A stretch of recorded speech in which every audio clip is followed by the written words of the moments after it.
I'm Marion Yates Buchner, and they called me Bonnie. They renamed me. Back in those days, if you were a Marion, you were supposed to be Marion the librarian type, and I was the type that, and then enough the fire escape. I tried it, but I didn't inhale.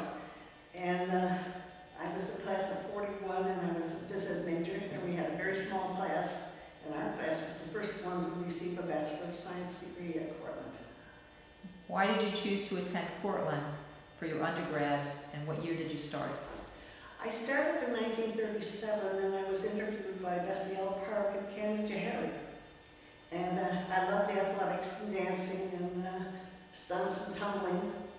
And the only problem was that you were supposed to have 3 science courses. And I only had 1 at that particular time, so my mother found a tutor, and I passed high school regents in physics in 3 months. And then my freshman year, I had to take chemistry here with Mrs. Worth. And that was kind of hard because it was in addition to the rest of the courses.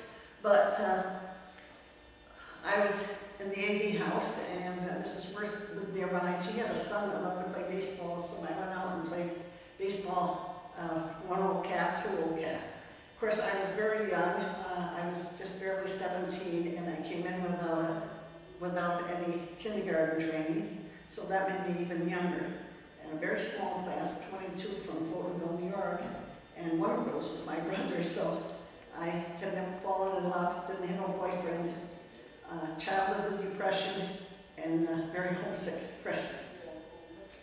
What Cortland professors or staff members had the greatest influence on you, and why? Well, I love Dr. T. Grode, and Bessie L. Park was just wonderful. And when I taught in practice teaching, she always gave me different things to work with, and she built up my lifelong love of poetry and so forth.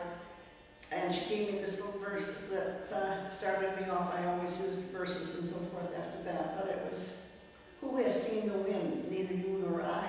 But when the leaves hang trembling, the wind is passing by." And then, of course, I loved my dance teacher, Mary Washington Ball. And when we had the dancers come, like Ted Shawn and Humphrey Wyman, she always pushed me up front and encouraged me. She offered me a scholarship at Jacobs Pell. But when I told my mother about it, she said, big flat no. She said, "I'm not letting my daughter go over there and run around with these half-naked men." And so, but anyway, I continued to dance, and I remember vividly, and one of my fondest memories was we pretended that we were going by horse and buggy and so forth to this big reunion. And I had a blue dress with a bustle, and Mary Washington Ball let me take her real mink jacket. And then we did the shawnish and different things. And of course, I was highly influenced by Miss Rogers at that time. And of course, she gave me one of the greatest pieces of advice that's always lasted through a lifetime. And when we played soccer out there on the field, she would always say, "Yates, play your own position," which was wonderful advice throughout life, not just in soccer games. And then I was highly influenced by, I think it was Dr. McNeil, who always said, "Keep a sound mind and a sound body." And I've used that philosophy entirely through my life. And along with flicking a cigarette butt in my romance skirt and had to wear a new skirt, that ended the smoking, so that helped keep a sound mind and a sound body, and I think that's probably what's helping to exist till my 86th birthday. Bonnie, after you graduated Cortland, how well prepared did you feel you were, either for your job or graduate school, or what you did next? Well, we were very well prepared, and excellent educational background, and we knew that we were going to have placement immediately. And of course, I interviewed at Mayville, but my mother and dad thought it was too far away. So I accepted a position in Fort Edward, New York. But then in 1942, I married my naval officer. officer who came along with that white uniform on and sent an announcement that he had 5 days leave from the USS Texas. So we planned a formal wedding in 3 days, but when I got back, my superintendent said, you no longer can teach here in Fort Edward.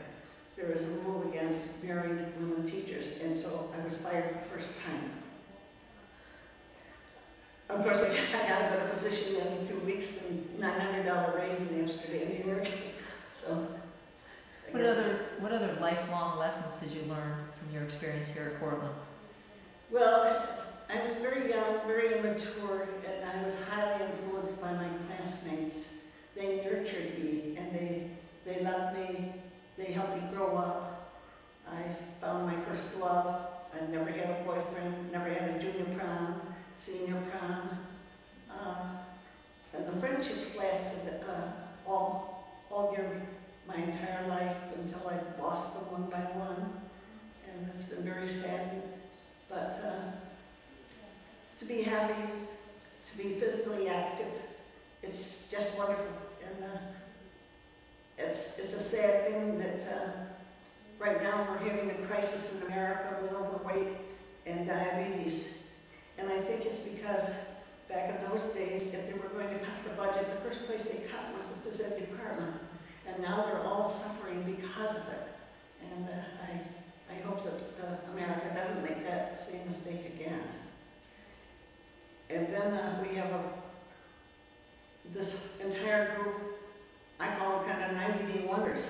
When we came out from Portland, we had background in science, physiology, kinesiology, psychology, and now these people are getting to be gym teachers and so forth in 90 days. And I think that there's no comparison to the educational backgrounds of what we had to offer to what they're doing now to the youth of America. Well, it's not just the youth, it's the middle ages that are trying to catch up now. So what are your fondest memories of Cortland? Well, I have many memories of Portland. I loved it from the day I started in. And like Latin 3 class, it was like old Rome. Cortland was within the city of hills, and I knew immediately that I had a lot of mountains to climb. And so I climbed them one by one, and I have so many memories of the faculty and my classmates, and every time that I return, and my desire to still continue to do all the things that I did was ice skate and swim, dive. They've built my whole life, and I hope that I have imparted that to my 4 children and to many children who will follow after this. And because of my love for poetry that was really started by Bessie Park, may I quote my last one that was given to me? But anyways, it's a little verse, and I'm not sure of the author, but it goes like this. It says, "When you set your name among the stars, then write it large upon the hearts of children. They will remember. Have you visions of a brighter, nobler world? Tell it to the children. In their clear and untroubled minds, it will reflect itself 1,000 times, and someday write itself in words of flame, high upon some mountainside. For somewhere another Lincoln works and plays, and watches with bewildered gaze this strange procession of mismanaged souls. Have you a right to offer him? Then give it, and someday it may lead this world to freedom, to peace, and to joy." Thank you, Bonnie.